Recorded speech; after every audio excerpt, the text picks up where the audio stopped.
అందరికీ నమస్కారం. నేను మీ శ్రీకాంత్. మీ లైఫ్లో లేదా మీ ఫ్యామిలీలో విలన్ ఎవరు అంటే నేను husband and wife point of వ్యూలో మాట్లాడుతున్నాను. వైఫ్ వారు ఏమనుకుంటారంటే ఈ సమస్యలందరికీ కారణం నా హస్బెండ్ యొక్క అమ్మ, లేదా హస్బెండ్ ఏమనుకుంటాడంటే అసలు ఈ ఇష్యూస్ అందరికీ కారణం మా వైఫ్ వాళ్ళ అమ్మ అని ఆయన అనుకుంటాడు. సో ఈ వీడియోలో మీ లైఫ్లో మీ ఫ్యామిలీలో విలన్ ఎవరో మనం తెలుసుకుందాం. అంటే మీరు అనుకున్నట్లు అత్తగారు కానీ, వదిన కానీ, మరదలు కానీ, లేదా మీ బావమరిది కానీ, మీ బాస్ కానీ, వీళ్ళెవ్వరు కాదండి విలన్స్. నేను ఇప్పుడు ఈ వీడియోలో చెప్పబోతున్నాను. ఇది ఖచ్చితంగా మొత్తం వీడియో అంతా చూడండి. ఇది ఒక నెట్ఫ్లిక్స్ ఫ్యామిలీ థ్రిల్లర్లా ఉంటుందండి. మీ లైఫ్లో విలన్ ఎవరు నేను ఇప్పుడు చెప్పబోతున్నాను. ఇప్పుడు చూడండి, కొన్ని సినిమాలు మనం చూస్తుంటాం, సస్పెన్స్ సినిమాలు. అందులో ఒకడు చాలా సాఫ్ట్గా ఉంటాడు, చాలా అమాయకుల్లా ఉంటాడు. ఎవరు ఇందులో విలన్ అంటే తెలుసుకోవడానికి చాలా కష్టంగా ఉంటుంది పోలీసులకు కూడా, లేదంటే ఎవరికైనా ఆ సినిమాలో ఉన్న క్యారెక్టర్స్కి, హీరోకి కూడా. లాస్ట్కి ఏం తెలుస్తుందంటే ఆ అమాయకుడే, ఎవడైతే సాఫ్ట్గా అమాయకుల్లా ఉంటాడో వాడే విలన్ అని తెలుస్తుందండి. సో అదేవిధంగా మీ ఫ్యామిలీలో మీరు అనుకున్నట్టు మీ అత్తగారు కానీ, బావమరిది కానీ, మరదలు కానీ, వదిన కానీ, తమ్ముడు కానీ, వీళ్ళు కాదండి, బాస్ కానీ, వీళ్ళు ఎవరు కాదండి విలన్. మీ ఫ్యామిలీలో విలన్ ఎవరో తెలుసా? మీ మావయ్య. అంటే ఎవరు? హస్బెండ్ దృష్టిలో వైఫ్ యొక్క ఫాదర్, వైఫ్ దృష్టిలో హస్బెండ్ యొక్క ఫాదరు ఆయనేనండి విలను. నన్ను ఆశ్చర్యపోతున్నారా? నేను ఇది మిడిల్ క్లాస్ ఫ్యామిలీస్లో అబ్జర్వ్ చేసి చెప్తున్నానండి. నేను మీకు ఈ వీడియో మొత్తం చూడండి, మీకు ఖచ్చితంగా అర్థమవుతుంది. నేను ఎందుకో కూడా చెప్తాను, ఖచ్చితంగా మీరు కనెక్ట్ అవుతారు.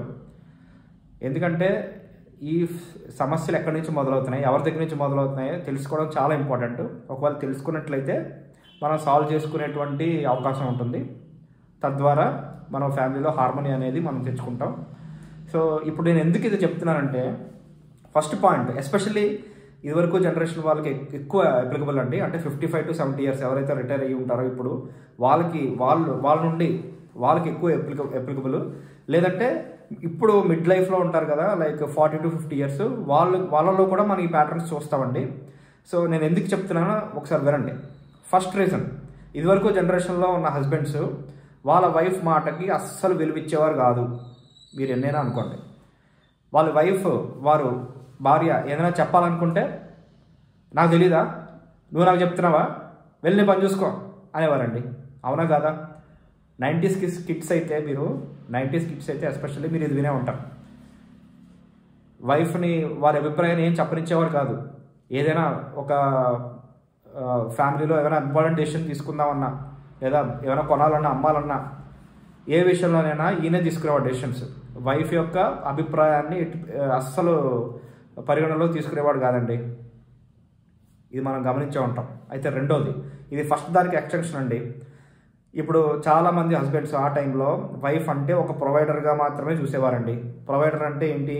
కాఫీలు, టీలు, లంచ్, డిన్నరు, స్నాక్స్, ఇవి వారి స్కోప్. అంటే వైఫ్ స్కోప్ అంటే ఇవే అన్నట్టుగానే వాళ్ళు బిహేవ్ చేసేవారండి. సో ఆ ప్రాసెస్లోనే అలాగే వాళ్ళు వంటింట్లోనే మగ్గిపోయేవారు, అలాగే నలిగిపోయేవారు. అవునా? ఇది మీరు చూసే ఉంటారు కదా.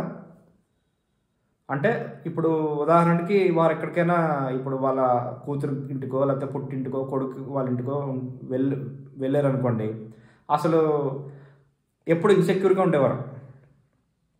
అంటే ఆయన ఏం చేస్తున్నాడు, ఆయన ఎలా ఉంటాడు, లేకపోతే ఆయన ఎలా వండుకుంటున్నాడు, ఇదే ఉండేదండి పాట.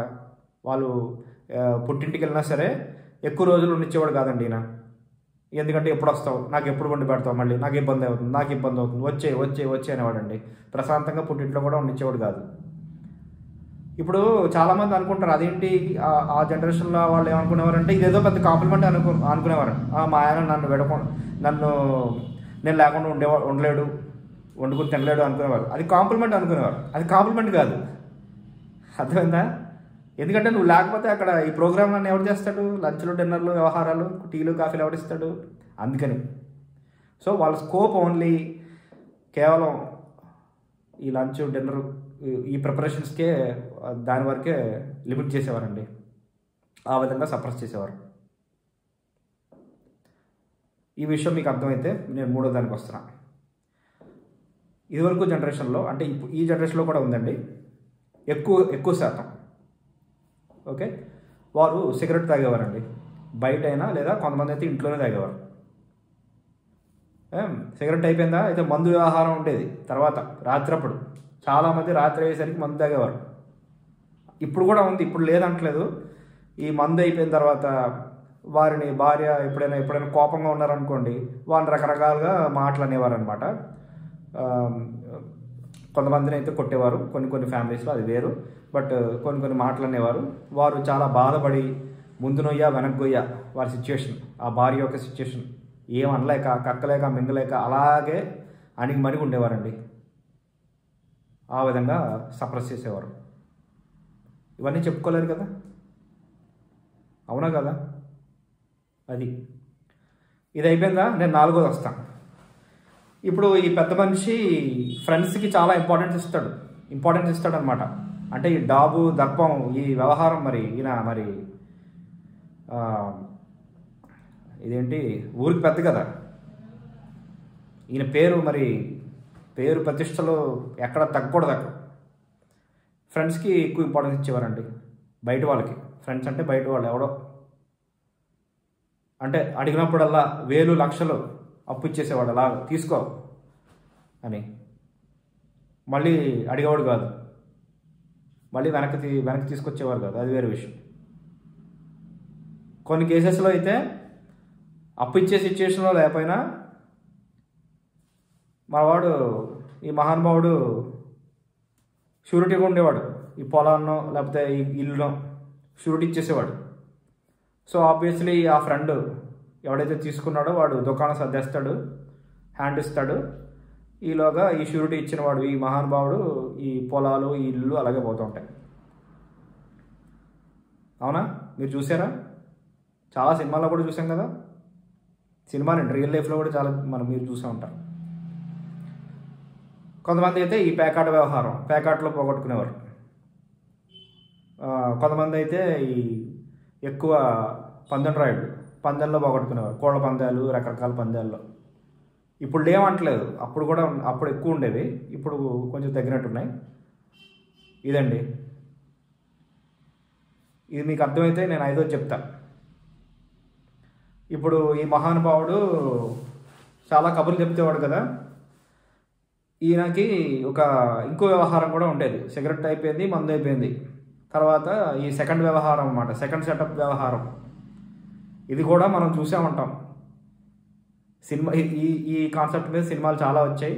అంటే ఫస్ట్ ఈ అఫీషియల్గా ఉన్న వైఫ్ పిల్లలు, ఈ రెండవ చెన్నెల్లో ఉన్న పిల్లలు చాలా దెబ్బలాడుకుంటూ ఉంటారు, కొట్లాడుకుంటూ ఉంటారు ఆస్తుల కోసం లేదా ఇన్సూరెన్స్ డబ్బుల కోసం. ఇది రియల్ లైఫ్లో కూడా మనం చూసే ఉంటాం. చాలా ఇష్యూస్ కోర్టులో ఉండేవి ఇదివరకు. ఇప్పుడు లేవంటలేదు, ఇదివరకు చాలా ఉండేవండి. సెకండ్ సెటప్ వ్యవహారాలు చాలా ఉండేవి. చెన్నెళ్ళు అంటారు కదా, ఈయన అప్పుడప్పుడు వీరు అక్కడ చెన్నెళ్ళ దగ్గరికి వెళ్ళి వారిని ఓదారుస్తూ ఉండేవారు అలాగా. సో ఈ ప్రాసెస్లో ఈవిడ వైఫ్, ఆవిడకి తెలుస్తుంది ఎలాగోలాగా వారికి తెలుస్తుంది. ఈ విషయం కక్కలేక మింగలేక చాలా బాధపడుతూ కుమిలిపోతూ ఇంట్లోనే అలాగా పడి ఉండేదన్నమాట. ఇవన్నీ జరిగాయండి. ఇవన్నీ ఎవరి దగ్గర నుంచి వస్తున్నాయి? మావి దగ్గర నుంచే కదా, అవునా కదా? సో ఇక్కడ నుండి స్టార్ట్ అయ్యాయి కదా. తర్వాత నెక్స్ట్ వాళ్ళ పిల్లల ఫ్యామిలీస్ డెవలప్ అవ్వకుండా వాళ్ళు ఇల్లు కట్టుకోలేని పరిస్థితిలో ఉండి, లేకపోతే రకరకాల సిచ్యుయేషన్స్, క్యాస్కేడింగ్ ఎఫెక్ట్ అంటారు కదా, ఇవన్నీ ఎక్కడి నుండి వస్తున్నాయి? మావి దగ్గర నుండేనా? అంటే నేనేదో బయాస్డ్గా మాట్లాడుతున్నాను, లేకపోతే తప్పుని ఎవరి మీద తోస్తున్నానని కాదు. ఇవన్నీ ఎవరో డిస్కస్ చేయట్లేదండి, ఇవన్నీ మాట్లాడుకోవాలి. ఎందుకంటే ఇవన్నీ ఎక్కడి నుంచి వస్తున్నాయి, ఈ సమస్య ఆ పర్సన్ మనం తెలుసుకున్నట్లయితే మనం ఎలా పరిష్కారం, మన ఫ్యామిలీస్లో హార్మోని ఎలా తెచ్చుకోవాలి, ప్రశాంతత ఎలా తెచ్చుకోవాలి, సమస్యలను ఎలా రిజాల్వ్ చేసుకోవాలనే ఐడియా వస్తుందండి, దారి తెలుస్తుంది. ఈ మావయ్య ఎందుకన్నానంటే most of the 80% of the issues ఇక్కడ నుండి వస్తాయి. Is a silent fellow. దీన్ని ప్యాసివ్ అగ్రెషన్ అంటారు. ఆయన అగ్రెసివ్గా కోపంగా మాట్లాడకపోవచ్చు, కానీ బ్యాక్గ్రౌండ్లో ఒక చేప కింద నీరులాగా ఎంతమంది ఫ్యామిలీస్లో ఈ మావయ్య, ఇతను, నేను ఇండైరెక్ట్గా చెప్తున్నా, ఇతను వారి వైఫ్ పట్ల ఇలా ఉన్నాడు, వారి పిల్లల పట్ల ఇలా ఉన్నాడు, వారి వ్యవహారాలు ఇలా ఉన్నాయి. నేను చెప్పిన ఈ ఐదు ఆస్పెక్ట్స్, అవునా కదా? ఈ 5 ఆస్పెక్ట్స్ వల్లే కదా ఈ నెక్స్ట్ వచ్చే 10 ఏళ్ళు 20 ఏళ్ళలో ఇన్ని ఇష్యూస్ వచ్చినవి, అవునా కదా? ఇది తెలుసుకోవడం చాలా ఇంపార్టెంట్ అండి. అందుకే నేను ఈ వీడియో చేస్తున్నాను. సో అందుకని ఈ 5 ఆస్పెక్ట్స్ మీరు ఈ 5ట్లో ఏది మీరు చూశారు, మీరు ఒకవేళ షేర్ చేయగలిగితే తప్పకుండా షేర్ చేయండి కమెంట్స్ రూపంలో. ఇది డిస్కస్ చేయాలి. డిస్కస్ చేయడం ఒకటే కాదు, ఒకవేళ మీరు మీ ఫ్యామిలీలో లేదా మీకు తెలిసిన ఫ్యామిలీలో ఇటువంటి ప్యాటర్న్స్, ఇటువంటి పోకళ్ళు మీరు చూసినట్లయితే తప్పకుండా వీడియో షేర్ చేయండి. అప్పుడు ఏమవుతుందంటే ప్రాబ్లం ఎక్కడుందో తెలుస్తుంది. రిజాల్వ్ చేసేలా కూడా మీరు ఒకసారి ఆలోచించండి, పరిష్కారం కనుక్కోవాలి. ఒకవేళ మీకు తెలిసిన ఫ్యామిలీలో కానీ మీ ఫ్యామిలీలో కానీ ఇలాగా జరుగుతున్నట్లయితే అవేర్నెస్ ఉండాలండి. ఫస్ట్ ఆఫ్ ఆల్ అవేర్నెస్ కోసమే నేను ఈ వీడియో చేస్తున్నాను. అర్థమైందా? ఇటువంటి విషయాలు మీ అవేర్నెస్లో తెచ్చుకోండి, అప్పుడు మీకు పరిష్కారం అనేది దొరుకుతుందండి.